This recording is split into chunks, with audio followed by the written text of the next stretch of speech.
Hello, this is Darby Ayers podcast project for economics period 5 Mr. Hale's class.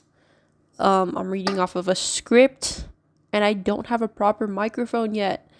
So enjoy. Humans are born with the power of free speech. That gives people the inherent freedom to put whatever they want to into the universe. Almost. What are we in the United States of America permitted to create? As artists, where do we draw the line between typical and the forbidden? And what responsibilities come with the power of creation? The First Amendment to the U.S. Constitution directly states that as the American people, we have the right to free speech and self-expression. These two factors are one of, if not the most important things that should come to mind when we think about making art of any kind. But what about a time when certain groups, artists or not, lacked rights, specifically civil ones, in this country? During the civil rights movement of the 1940s to 1960s, plenty of Black and POC artists came together to send a message of civil rights during that era. Some of my favorite works of art depicting the civil rights movement and the events happening within would be David C. Driscoll's Behold Thy Son, 1956, and Charles Henry Alston's Walking, 1958. What I like about these two pieces are the balance of color and form they use within the works of art themselves. They definitely work as standalone pieces, but reading about their meanings and backstories individually gives them a significant amount of depth. For example, Behold Thy Son was crafted with a sense of anger and injustice. Driscoll used his artistic ability to portray the lynching of Emmett Till with religious iconography, replacing Christ with a young boy upon the cross. This piece of artwork was no doubt created to invoke a sense of alertness to the viewer, and was likely seen as taboo at the time. These artists both exercised their First Amendment rights despite the challenges they faced in America at the time. Art, ultimately, is subjective, but what crosses the line between pure subjectiveness and just plain wrong? Does that line exist?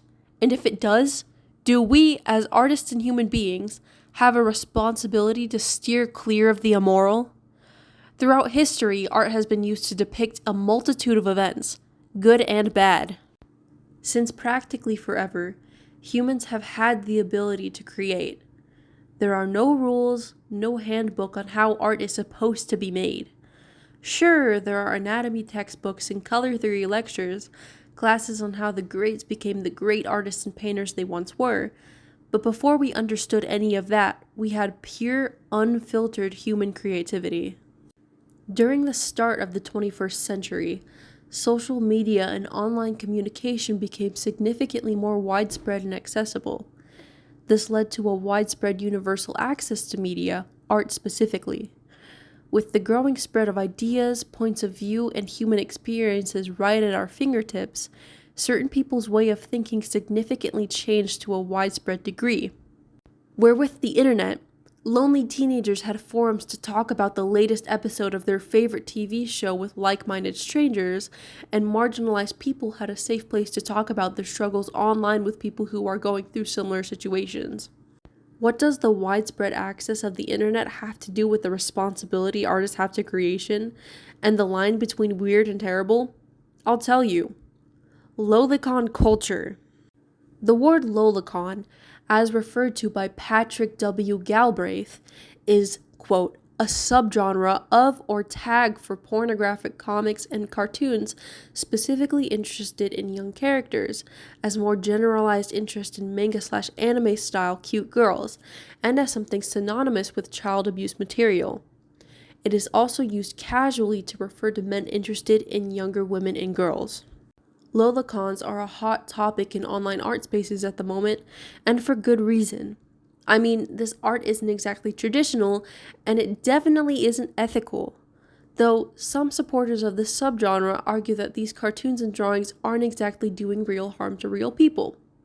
That's the catch. These artists are using their talent in a way that many see as taboo, and maybe even downright illegal. What are the legal logistics of creating something so foul and with so many loopholes attached to it?